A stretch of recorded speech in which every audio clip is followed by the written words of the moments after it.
PlayStation 5 is finally worth buying, and here are 10 games to prove it. A combination of third-party games as well as recent first-party titles I think all gamers will enjoy. Genres ranging from racing, the third-person action RPG, and everything in between, there should be something here for everyone. Number 10. Gran Turismo 7.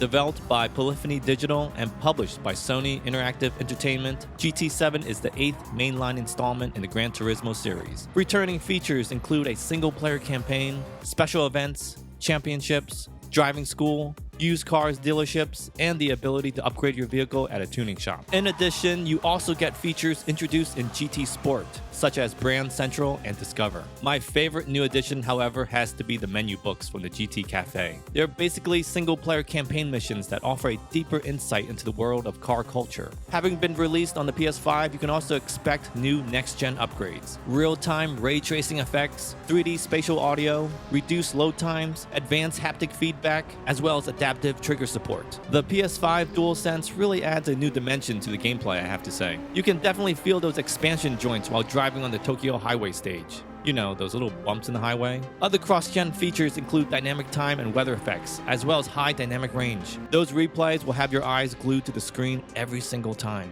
The game looks good, no doubt about it, but I guess the more important issue is the gameplay. Staying true to form, GT7 does not disappoint. This game plays beautifully. I don't know much about real-life cars, but the sensation of speed and handling feels otherworldly good. And yes, I drive with the racing line on.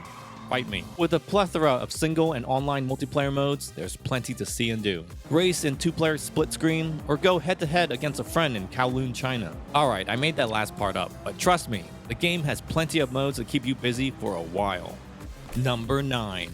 Cyberpunk 2077. Developed and published by CD Projekt, Cyberpunk 2077 is a first-person action role-playing game set in the Cyberpunk universe. You play as a mercenary known as V, who deals with a mysterious cybernetic implant that threatens to overwrite his body. The open-world game revolves around acquiring skills in hacking and machinery with the ability to perform melee and ranged attacks. With a production team of around 500 people, expectations were high prior to release. Now, I'm not going to go into the whole controversy surrounding the game's initial release, but I will say this. If you've been holding off on playing Cyberpunk on next-gen consoles, then now's the time to do it. With the long-awaited next-gen patch, you can finally experience Cyberpunk 2077 the way it was meant, at least on consoles, offering ray tracing features, 4K support, as well as faster loading times. Honestly, I think the most important feature is the ability to finally hit 60 FPS using performance mode. The game looks wonderful as a whole. The art direction is truly something else. Think of Akira or Ghost in the Shell. The city is bustling, skyscrapers hover above as you walk the streets, and the purple neon lights remind you of Miley Cyrus. There's an overabundance of weapons to choose from, coupled with adaptive trigger support means you'll feel the tension of every shot fired. The gunplay feels great, but I think the one area that really surprised me was the driving. Car handling is super smooth and responsive in my opinion. Too often you get these wonky driving mechanics in most open world games. Aside from that, the one area where Cyberpunk goes above and beyond is a sense of immersion. Night City, along with its characters, really do come alive. Whether it's the colorful art direction or branching dialogues, you can't help but be absorbed into its storytelling. There isn't always a clear answer to what you should or shouldn't do. Do you stay loyal to the guy who got you the job,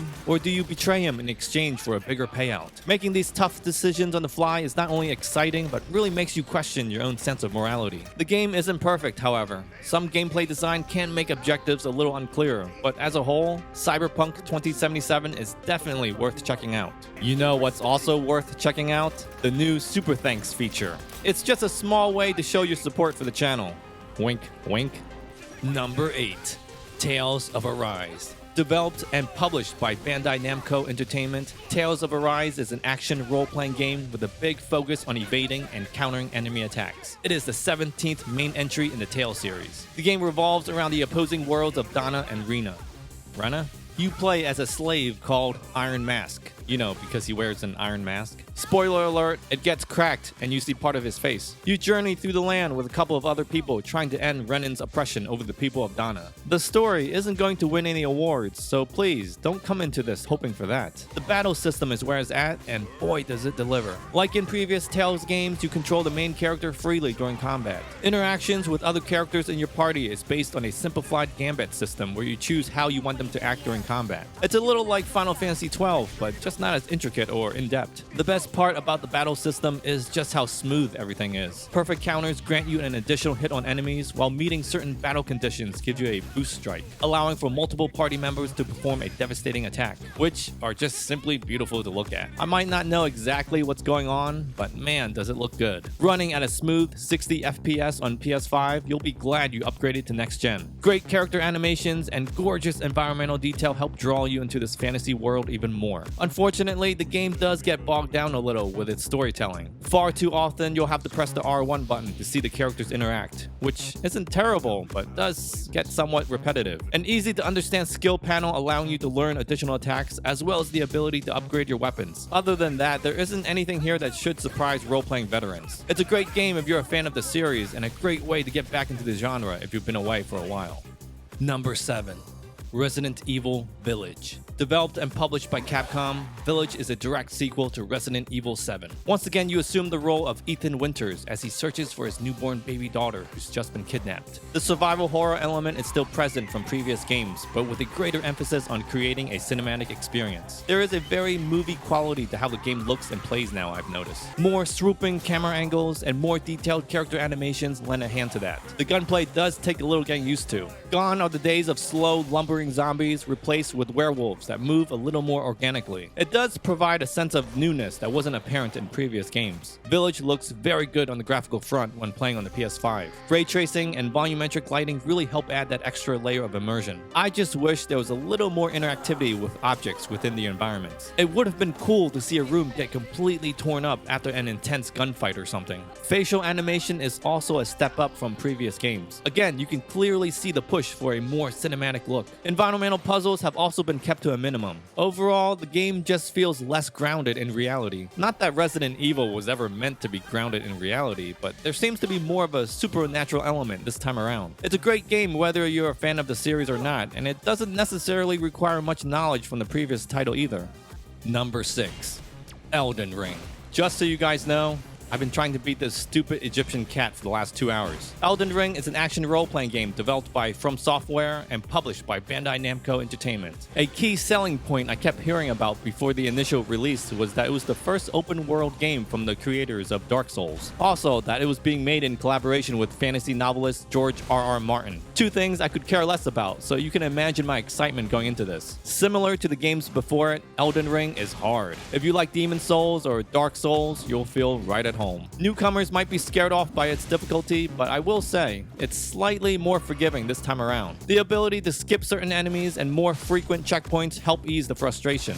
Don't get me wrong, the game is still punishing. The controls do take some time getting used to. Switching between different sword stances was a little confusing in my opinion. You should be good after an hour or two. One thing I really like are the messages left behind by other players. Some come off as trolls, but most of the time they're quite helpful. Visually, Elden Ring is a knockout. Beautiful detail in the environments with gigantic screen-filling enemies throughout. There's also cool particle effects and destructible objects thrown in there as well. If you're a fan of these type of games, then Elden Ring will not disappoint. It can seem frustrating, especially when you're killed by the same boss 50 times in a row. Fortunately, each loss brings you one step closer until finally, everything just clicks. And when it does, boy, let me tell you, it's the most satisfying feeling ever. You know what's also satisfying? Hitting that like button. Number 5. Marvel's Guardians of the Galaxy. Developed by Eidos Montreal and published by Square Enix. An action-adventure game based on the Marvel Comics superhero team Guardians of the Galaxy. What a surprise this turned out to be. I've had bad experiences in the past with movie tie-in games, so I wasn't expecting much here. Fortunately, Marvel's Guardians of the Galaxy is an exception. A straight-up action single-player experience that's a little heavy on the cinematics. If you enjoyed the movies, you're gonna like this one. Each character has their own special attacks that make them unique and fun to use. Traversing the gorgeous looking environments requires more than just moving from one point to the next. Visually, the game looks phenomenal. Great looking action set pieces make you finally realize why you bought a PS5 in the first place. I'm sorry to say this, but this might be the one instance where I would suggest playing in 30 FPS. There's just too big of an image quality drop when using the 60 FPS mode. Not only is the resolution reduced, but graphical effects get scaled back significantly. This game game is way too beautiful to be playing on anything other than the 4K quality mode. The story is also surprisingly very good. Not only do cutscenes feel more interactive, but decisions you make have more weight to them. Well-written dialogue and superb voice acting also gives the characters life and personality. There's also a few quick-time events thrown in there as well. If you're a Marvel fan that happens to like story-driven games with great dialogue, fantastic visuals, and an excellent 80s soundtrack, then this is the game for you. Number 4. Ghostwire Tokyo, a first-person action-adventure game developed by Tango Gameworks and published by Bethesda Softworks. You run around Tokyo hunting down Japanese ghosts and spirits using crazy kung fu hand gestures. Does that sound fun to you? Because if it does, then Ghostwire Tokyo might be your ticket. The game is structured like any Ubisoft title you've played in the past 10 years. An open-world map displays your main objective with additional side missions along the way. More of the map can be unlocked by cleansing a Torii Gate, as well as a skill tree where you learn additional hand gestures. It's really nothing you haven't seen before. The thing that makes Ghostwire Tokyo unique, however, is in its tone and presentation. There's a haunting and creepy vibe you don't see much of in Western titles today. You can tell the developers took a few cues from previous open world game design, but in terms of everything else, they mainly stuck to their guns. The game is weird, unsettling, clumsy, and cool all at the same time. If you have an affinity for Asian culture, you'll probably appreciate this game a little more than others. Like, you know you're in Japan when the toilet and bathtub are in 2 separate rooms. The combat may lack depth, but it makes up for it with its animation. The casting of mystic powers, represented by all the crazy hand gestures and finger movements, really is something else. The transitions between different movesets are so seamless, you can't help but feel inspired. Yeah, we'll go with that. Walking the streets of Shibuya never looked better, albeit a little empty. It's pretty much like a virtual tour of Japan, except you've got ghosts and spirits trying to attack you. The rain-soaked streets beautifully demonstrate next-gen ray trace reflections. And before I forget, if you're wondering what graphics mode to play in, it's HFR quality mode with VSync. It's basically ray trace enabled with a steady 60 FPS. You're welcome. Unfortunately, the game does suffer a bit from imprecise controls due to the poor acceleration curve. Aiming your finger can feel a little sluggish, but if I'm being honest, I hardly noticed after a few minutes. So its effect will depend on how sensitive you are to input lag. Number 3.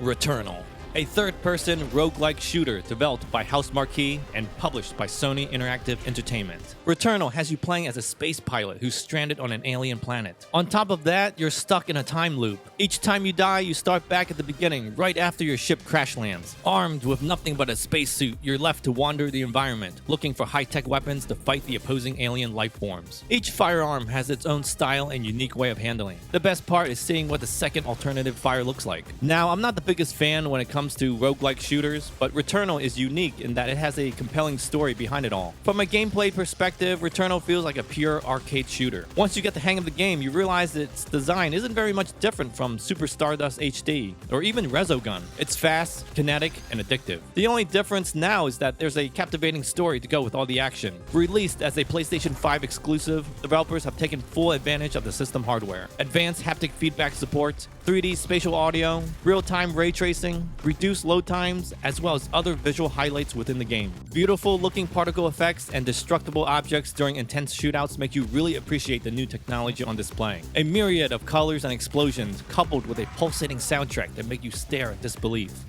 Number 2. Sifu, a third-person action beat-em-up game developed and published by French studio Slowclap.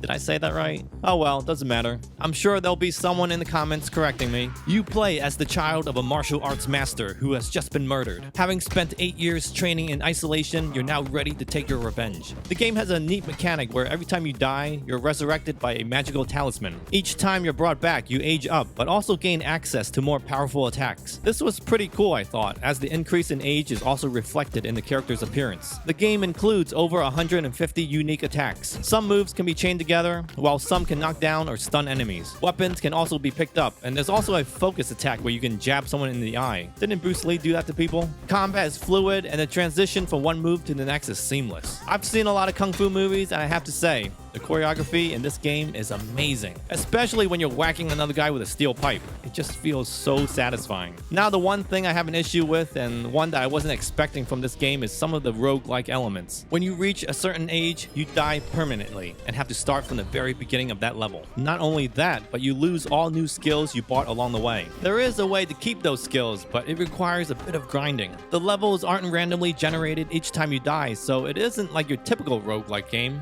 but it does require some repetition. Luckily, the combat is so damn good, you won't mind replaying the levels. With beautiful cel-shaded graphics, addictive combat, and wonderful presentation, Sifu is definitely a must-buy. Number 1. Horizon Forbidden West. A third-person action role-playing game developed by Guerrilla Games and published by Sony Interactive Entertainment. You once again play as the beautiful redhead from the first game, Aloy, as she embarks on a journey to the mysterious frontier known as the Forbidden West. Oh hey, just like the title. I'm not going to go into detail about the story because honestly, I have no idea what's going on. There's red stuff that's growing on the trees, and in order to save the planet, you gotta find a backup of something called Gaia. What really impressed me, however, was the presentation and gameplay. In my opinion, it felt like a combination of Uncharted, God of War, and surprisingly, The Matrix. Boss encounters highlight the beautiful artwork and animation, as do the brilliant sound design. I have to say brilliant because there's absolutely no other word I can think of to describe how amazing everything sounds. It sounds kind of like, oh man, what's that movie with all the explosions? You know, the one where the robot cars are transforming back and forth? I also love the variety of ways you can take on enemies in this game. Do you sneak around and go for a stealth kill, or unload an arsenal of poisonous arrows? Other gadgets like placing tripwire and exploding balloons further expand your creativity. Scanning enemies also allow you to target weak points for additional damage. When you're not fighting robot dinosaurs, you'll be traversing the gorgeous looking environments. Whether you're on land or water, there isn't one single part in this game that doesn't impress. Just make sure you're playing in HDR to get the full effect. What's even better, PlayStation 5 gives you an option to play in 60 FPS. See? PS4 can't do that. My one and only complaint would have to be the dialogue trees. The game slows to a crawl when you're talking to someone and have to make conversation. Fortunately, these can be skipped. Hey, check this out. Watch Aloy break this guy's heart. There's very few games I play that keeps me coming back, but Forbidden West does it. An excellent addition to the PS5 library and a worthy sequel for fans of the original. Now, if you want to see what other games are available on PlayStation 5, check out the video on the screen right now. Thanks for watching. Don't forget your super thanks. I'll see you next time.